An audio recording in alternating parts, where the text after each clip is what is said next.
now we're going to switch things up for you guys just a little bit. And I have some special guests, some new special guests on the line, but still close nonetheless to me. Let me just make sure, let me do a roll call, make sure everybody's with me still. Mr. Joyce Todd, are you there? I'm here. All right, how those sinuses doing, allergies? Not too good. That's why I had to hold the phone away from me for a minute. I had you on mute. So I apologize for that. No, I had you on mute, so I already had it covered. Oh, but good. I just want to see you there. All right, and then Carl, you there with us still? Yes, sir. I'm still hanging right there with you. All right, just want to let everybody know that Carl is the director of my latest play, Purpose Driven Love, The Love of My Life. And if you could go ahead and just announce something real quick, then myself, and can you also announce the person that is joining me? She was working with you as the director, but I kind of stole her from you so I can get her in the main seat with me for a second, if you don't mind. Oh, who's that? Tiffany, right? You know it. Okay. How you doing, Tiffany? I'm excellent. Okay, beautiful. Purpose Driven Love is the play that we got starting off besides the Addicted to Love, which was a success last year. Purpose Driven Love, we're going to give a little what we call the soft scene of the play by T.J. Strong and Tiffany, and I just hope y'all enjoy it. And when the play does come out, we will have advertised it and everything. And would y'all please be supportive of what plays we put out?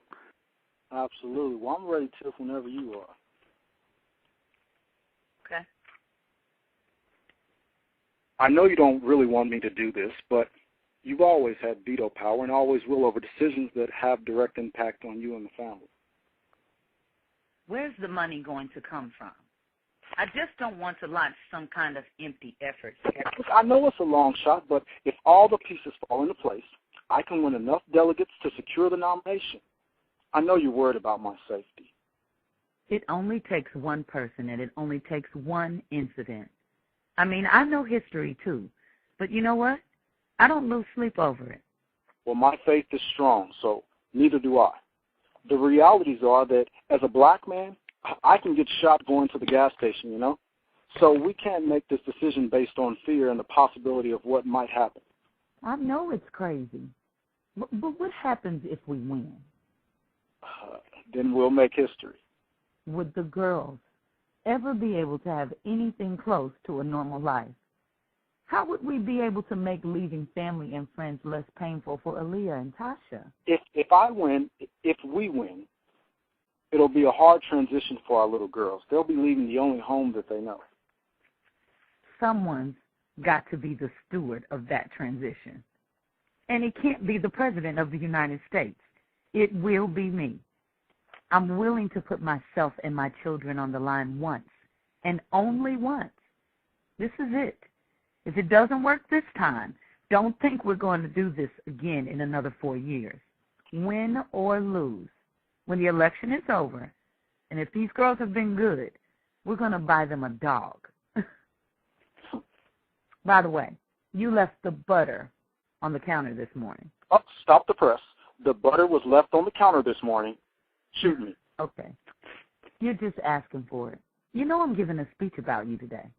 Yes, I'm often reminded by your speeches, if not by you directly, that I'm not a perfect man. Why is everyone so surprised when I say something personal about the great Jabrak Osawa? I just don't think that people want to hear about me leaving the butter on the counter or my socks on the floor. Why? You think it'll make you lose votes? Possibly. When you let them put you on a pedestal, you're setting them and us up for disappointment because you're not perfect. No one is. I'm just tired of them labeling me as just another angry black woman beating up on her husband. That's the stereotype, right? Look, I don't care about you sharing my imperfections with the world, but some people think it's a little distracting. I don't care what some people may think. I would never do anything to hurt your chances with this. Look, I know this is hard for all of us, but it's worth it. The bottom line is, the little sacrifice we have to make is nothing compared to the possibility of what we can do if this catches on. What's with this Mo Ryden guy? He was gracious. I have no problem with Mo Ryden. Oh, okay. The first African-American who is articulate and clean. Gee, go figure. That's so typical. I've heard things like that all my life. My, you're so well-spoken. You sound just like a white girl. Look, honey, calm down. Look, I know it came out wrong, but he meant well.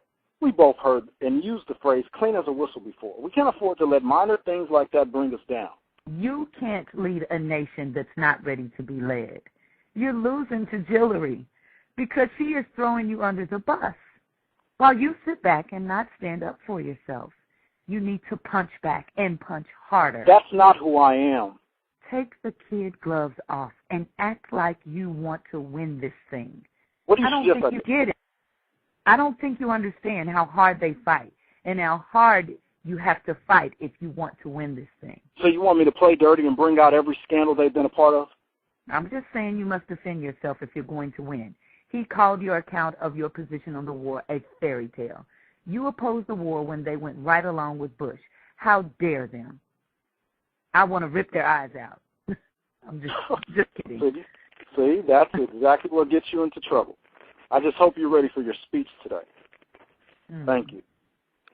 And that was a soft opening from my play, Purpose Driven Love, the love of my life, about the love of our President and First Lady. Mrs. Todd, what you think? You've heard like so much of it already. Can you hear me? Yeah, we got you. Oh, okay. That was excellent. Hi, Tiffany.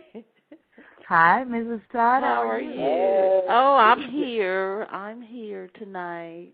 Heard I'm you having some science problems. Yes, I am. I didn't want to be a distraction, so I've been kind of quiet. No problem. Well, go ahead. It's nice to finally meet you. Same here. There y'all go. Now I like to bring on our guest. I can go on and on about this young woman. She is a phenom in the singing, acting, writing, directing world. Before I bring her on, I'd just like to actually run that song back one more time and give you all a sample of some of her work and some of her music. So if you all will just bear with me for about 1 to 2 minutes, and then we're going to check out this song, Push, by Angie Wildflower Polk. How many times in your life have you just wanted to give up? See, I know there have been so many times that I've cried and I said, I just can't do it. But something inside me kept saying, go on, keep pushing, keep doing. Everything's gonna be okay. And today I just hope that I can inspire you to do the same. You feel me? Huh? Have you ever had your dreams in your hand to have them all taken away? Have you ever taken 2 steps to be knocked back 5? You're praying for another break. Have you ever cried 'cause you're tired of trying, and deep inside you feel you're getting nowhere? I've been there, praying, Lord, I just need the strength to stay. Can I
y'all need to go ahead and download that whole album so we can get her the sales that she needs. So without any further ado, I'd like to introduce the world to the superstar urban diva, Miss Angela Wildflower Polk. Are you there, Angie? Hello. How you guys doing? What's going on? Yeah, I'm good. I got to unmute everybody. I want to thank you for being so patient. You've just been so patient. I just appreciate you. Oh, no, this is, no. My pleasure. Thank you for having me. Definitely. Well, welcome to the franchise room, you know. All right, the franchise room. I'm ready. You know, this is where the deals go down at. You know? Okay. I'm going to step back for a moment because you've been highly requested by Miss Tiffany and Miss Joyce Todd. So I'm going to go ahead and fall back, and I'm going to let them take over. Mrs. Todd and Tiffany, y'all got the floor. Hello, ladies.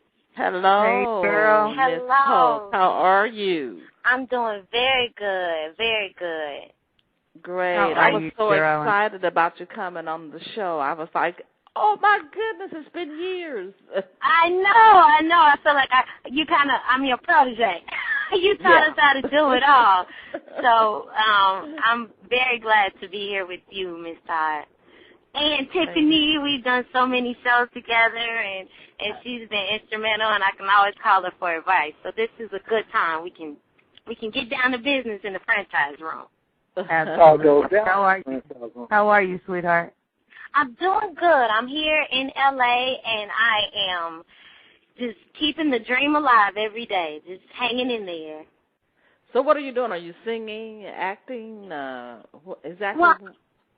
Well, honestly, I do both, thank God. I learned that quickly when I got out there. The more skills that you have, the more you'll be able to work. So when I initially came out here, I came out here focused on acting and wanted to do some TV, film, stage work.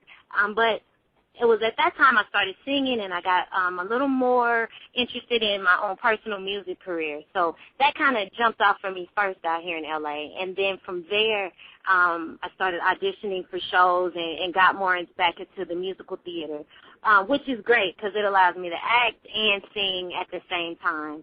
So I'm doing a little bit of everything, trying to make it all happen. Well, tell me this. Oh, I'm sorry. Okay. No, go right ahead, Miss Todd. So I want to know, is it just because of your desire of the singing and the acting that motivated you to move to California, or had this been a lifetime dream, or what just gave you the inspiration to just pack up and move out of Kansas City? Well, you know what, after I went to Spelman and got my degree there, and after spending time in Atlanta, I knew that I wanted to further pursue the acting, and so I said I was going to come to California, but I didn't right after school. I came back home to Kansas City, and I'm very grateful for that because I got to do a lot of work in Kansas City and kind of get some experience there. And so after I got my experience and I kind of got my courage together, I just took a chance. And I actually went to New York first. I tried New York for about a few months, and I saw very quickly that, it was more than a notion. Yeah. And so then I moved out to L.A., and it's been a blessing ever since I came out here. So I heard you shook the city up with a whole state up by storm since you've been there. It ain't been quiet since. I don't know about that, but I've been hanging in there, making noise for whoever would listen. So it's been good. As I said, I've been out here. I've worked on some music. I've gotten to open up for some artists. I just was able to do the premiere of a show called Crowns that I had done in Kansas City. I was able to do the L.A. premiere here with Vanessa Bell Calloway and the legendary Paula Kelly, and a host of other Suzanne Douglas, and worked with Israel Hicks, who is renowned director throughout the country for his work. So it was a real blessing, and kind of my introduction to the theater acting world out here in L.A. So, Miss Angie Wildflower Polk, yes. when did you know that this was what you really wanted to pursue? Because I know there's a lot of people that will probably listen to this at some point and they might want to know, what did it look like or what did it feel like? When did you know that your career, just what was happening? What did that transition, what did it feel like? Well, honestly, I had done, like Miss Todd can attest to, I had always been singing in church, singing in plays, but it had never really dawned on me that this is what I would do with my life. And then I got to college, and I was at a crossroad, and I said, okay, I'm either going to be a lawyer or I'm going to be an actor. And so once I really got into my studies at school and really understood what acting was, what it meant to me and how it made me feel, that's when I said, okay, I've got to pursue this. That's what I want to hear. Tell me what that felt like, because somebody's trying to identify that for themselves. They're going through that whole dilemma of, do I take on a corporate career or do I pursue something that makes me feel good? What does that feel like? Describe it. Well, that feeling, I will say it's rewarding, and there are times when it is scary. Right now, my whole theme is being fearless, because you can't do it if you're not fearless. Because you're going to have your ups, you're going to have your downs, but it is rewarding to every day know that I'm doing exactly what I set out to do at all costs. And that means that comes with some tears, that comes with some triumphs, but at the end of the day, that's the true reward. I love my life. I love my journey. And I've gotten to a place where I understand that the journey and success isn't always equivalent to a dollar sign. And I think that's the biggest thing that you have to understand when it comes to, will I do a corporate or will I follow my heart? The dollars will come, and the dollars will go on both sides. So it just depends on what it takes to make you feel happy every day when you wake up. So not to trivialize it or make it seem as if it's not a hard role that I bear each day, but I will promise you that the outcome and the reward is definitely worth it. Right. That was the saying of my sister, that they follow your heart and the money will come, because she went into acting, left teaching to go into an acting career in New York, and she's been there 50 years. Oh, wow. And like you said, she was able to make it and sustain herself and take care of herself through the acting. But it wasn't easy. But she followed her heart, and the money came, And, that's great. It's interesting, too. I have friends that do work corporate, and sometimes they say, wow, they are very drawn to the fact that I have the courage to step out and do this. So it's a catch-22, and I believe whatever path you take, if it's what makes you happy at the end of the day, then that's the path for you. But this is definitely not to be taken lightly. Right. I love your song, the song that he played at the opening, the song that Push, is that the name of it? Yeah. It's so inspiring, and I know it's going to touch someone as they listen. It touched me. I know. The words are powerful. The words are very powerful. Miss Modest over there, Miss Modest, who said you shook up L.A., you touching people near and afar, okay? And you know what? That means the most, because I was at church Sunday, and he said, be motivated by mission, not ambition. And what I've learned in the journey of this, be motivated by mission, not ambition. And what I've learned in the sense of that is that I have a mission to share my journey and to inspire, because I've been able to go into schools with my music and do a concert for the kids, and, they'll stay in touch with me online and say, hey, you motivated me to do this, or, will you help me do that? So I kind of feel like that has superseded my whole idea of what it means to be a superstar. I definitely want to use the music to touch, to heal, to help. And if I can do that, then my living's not in vain. Because, it can get superficial. It can come with a whole bunch of choices to make. But if you're clear about what your purpose is, then you'll be guided. Absolutely.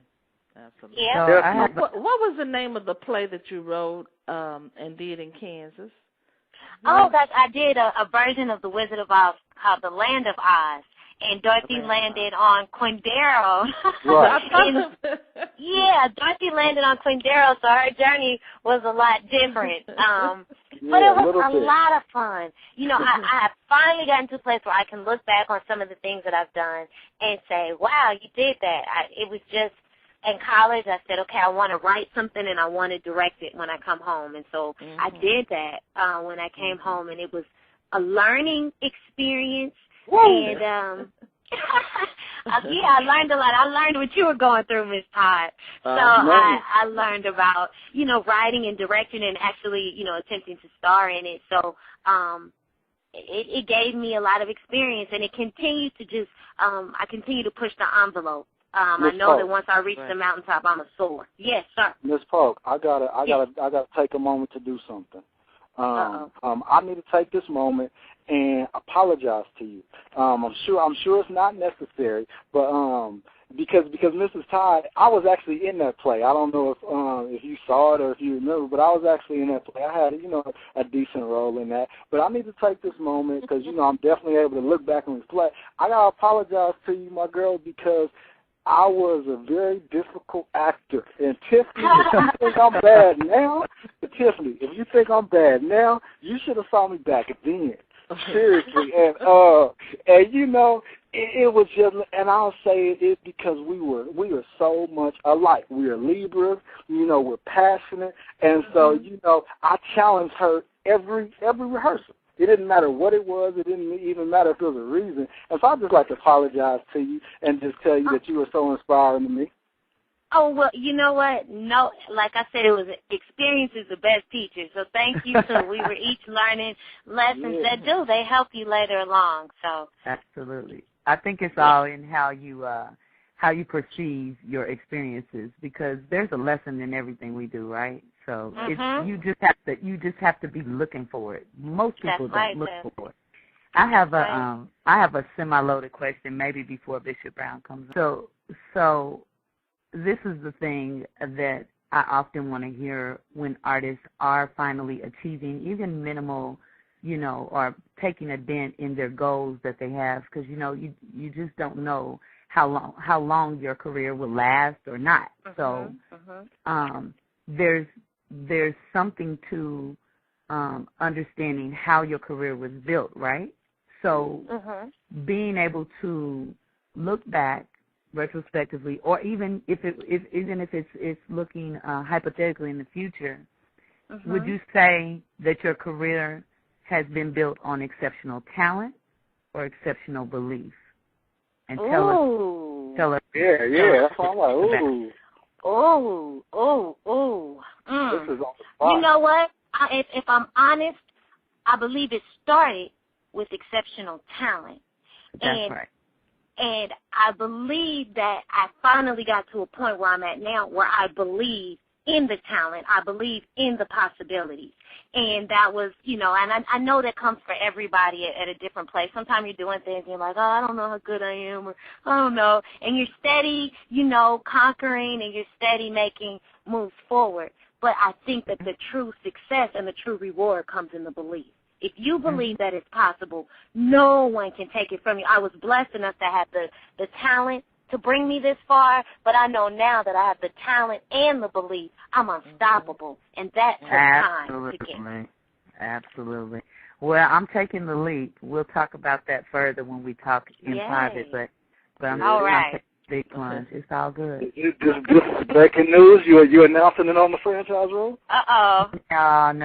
It's been going on for a really long time, but there's been some doors to open. So God is good. Amen. Yes, He is. We're in a good place. Yes, this is we the are. turning point. Yeah, this is a nice turning point. It's all good. Definitely. I'd like to thank everybody. I'd like to thank my sister, Miss Angie Polk. I'd like to thank my co-host, Mrs. Joyce Todd, and my other co-host, Miss Tiffany Sipple. Just definitely like to thank y'all for y'all time. But a decent friend of mine, named by the name of Bishop Brown, he said that he had to holler at you before we got off the show. So is it okay? Okay. Sure. Excuse me, miss. How you doing, girl? I'm doing really good.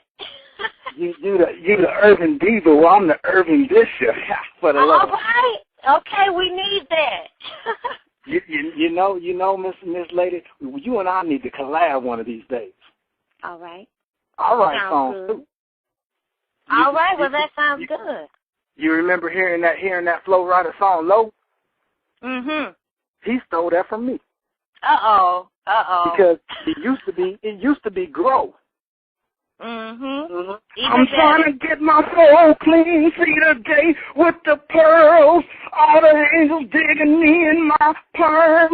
You never know when you gonna go, so you gotta grow. Hey, what you think? All right. Am I ready for Hollywood? I think you're ready any moment. If you believe it now, come on.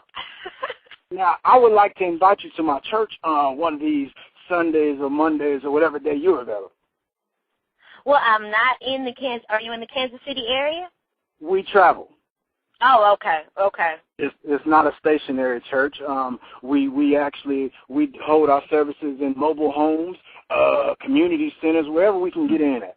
You can Google the church though, and you can watch us online. Okay, I like that. Where can we all Google you at? Because I think we all would love to see you. The name of my Bishop Brown's church is the Keep Hope Alive. You writing this down? Uh-huh. Because it's a bit much. The Keep Hope Alive, Faith Temple Tabernacle, High Definition Pimpin' Church of God in Christ. Uh-oh. High definition what? Pimpin'. Can you say it with me? Pimpin'. There it is. I done got the Urban Diva to say pimpin' on Mr. Timothy John's show, so I'm feeling real good for the Lord. All right. That is right. Well, listen here, Miss Urban Diva. I just want to thank you for your time because you have really enlightened us and made the wildflower in us sprout out a little bit more. What is that in the background, girl? Well, you know what? That is the alarm on the car. You at a train station? I might as well be. Well, is there anything else you want to say to go with your instrument or alarm in the background to the people listening? Well, listen, I just hope that whoever's listening, be inspired. Dreams do happen. They do come true. If you are interested in anything about Wildflower, you can go to urbanwildflower.com. That's urbanwildflower.com. Or to find out more about my nonprofit and some of the things that I believe in and that are close to my heart, go to oneurbangirl.org. That's oneurbangirl.org. We're changing the world together. So thank you for having me. It has been my pleasure. Definitely. Well, thank you for your time. And God bless thank you. ladies, Keep for up the joining. good work. All right, you take care and God bless. God bless. All right. Okay.